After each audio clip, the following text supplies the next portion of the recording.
Le printemps des entrepreneurs de Lyon bat son plein, deuxième demi-journée pour ce rendez-vous qui rassemble plus de 3000 chefs d'entreprise de la région et de nombreux partenaires. Parmi eux, les aéroports de Lyon représentés par Philippe Bernand, président du directoire des aéroports de Lyon. Bonjour. Bonjour. Merci beaucoup de passer nous voir. Je sais que vous avez eu une matinée active. Vous étiez sur scène il y a encore quelques minutes pour pouvoir parler de cette thématique Mater, mon entreprise. Alors avant ça, un point sur les aéroports de Lyon. On le rappelle, donc l'aéroport international de Lyon-Saint-Exupéry, 4e aéroport français en nombre de passagers. Et l'aéroport de Lyon-Bron, 3e aéroport d'affaires en France. Alors justement, pourquoi est-ce que ça justifie votre présence au Printemps des entrepreneurs de Lyon? Est-ce que c'est parce que vous êtes tout simplement le service principal des entrepreneurs de cette région qui vont à l'international? Exactement ça, Ouais. c'est mes clients qui sont là aujourd'hui et des clients qui font la force de ce territoire, que nous passons beaucoup de temps à vendre à l'international pour convaincre les compagnies d'ouvrir des lignes directes vers Lyon et au départ de Lyon. Et donc, c'est important pour nous, effectivement, d'aller rencontrer ces clients. Voilà, et c'est aujourd'hui cet aéroport, ces aéroports, c'est vraiment la valeur ajoutée de notre territoire, de cette métropole lyonnaise. Alors, que représente la clientèle d'affaires vis-à-vis de la clientèle globale, celle de tourisme? Aujourd'hui, nous, c'est sur un mix d'à peu près 63-37, 37% de clientèle affaires pour 63% de clientèle touriste. Alors, on sait que vous adaptez vos services pour répondre au plus près des besoins des chefs d'entreprise. Quels sont ces derniers services qui leur permettent d'avancer dans leur développement et tout simplement dans la croissance de leurs entreprises? Je pense qu'aujourd'hui, un chef d'entreprise, il a besoin, dans son déplacement, d'être efficace. D'abord, de trouver, bien entendu, la destination qui lui va bien. Mais une fois qu'elle est trouvée, ensuite, quand il passe par l'aéroport, que tout ceci soit fluide et efficace, qu'il n'y perde pas de temps. Donc, tout est orienté, effectivement, autour du temps. Et rendre ce temps, je dirais, au client business, fluidifier son parcours, lui donner la possibilité d'avoir des parcours VIP s'il le souhaite, et beaucoup de services autour du digital. Voilà, exactement. Le digital, c'était un petit peu le point d'orgue l'an dernier. On essayait de se connecter, digitaliser. Cette année, retour aux sources, Mater, mon entreprise.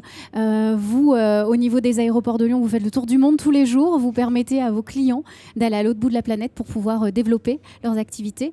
Quelle réponse vous avez essayé d'apporter ce matin en plénière? Vous étiez intervenant et qu'est-ce que vous avez donné comme clé? Oui, j'ai expliqué qu'on était au service de notre territoire. On est là vraiment pour ça. Et en même temps, on a besoin de notre territoire pour convaincre effectivement et renforcer l'accessibilité à l'aéroport. Donc c'est un jeu extrêmement important, gagnant-gagnant bien entendu.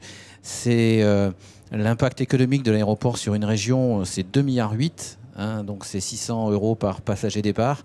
C'est colossal et c'est effectivement important pour nous de convaincre nos clients de bien passer par Lyon, d'utiliser leur infrastructure, c'est leur aéroport. Au niveau de la thématique engagement RSE, est-ce que là aussi les aéroports de Lyon ont des témoignages à apporter aujourd'hui? Est-ce que vous avez une carte à jouer? On essaie d'être exemplaire d'abord, puisque aujourd'hui on ne peut pas imaginer développer une infrastructure comme un aéroport sans l'imaginer dans un cadre de développement durable. Donc c'est maîtriser les impacts environnementaux, le bruit. Aujourd'hui, on a la chance de pouvoir faire notre croissance en nombre de passagers, en diminuant le nombre de mouvements, donc en diminuant l'impact environnemental bruit. Puis c'est exactement sur le plan énergétique aussi d'être particulièrement exemplaire.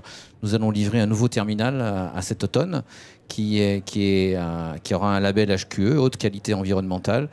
Et pour vous donner un chiffre, il va générer 10% de dépenses en plus d'électricité alors que nous allons doubler la surface de nos aérogares. Donc il a été conçu dans ce sens effectivement de performance environnementale.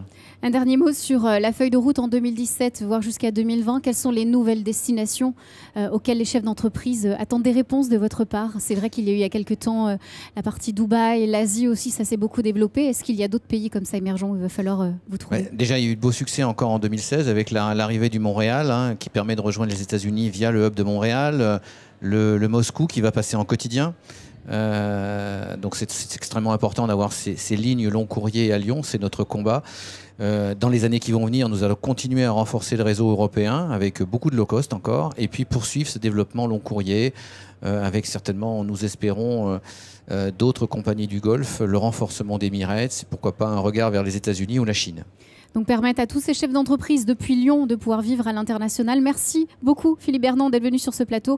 Rappelez l'importance des aéroports de Lyon comme partenaire de ce printemps des entrepreneurs. Merci. Merci à vous.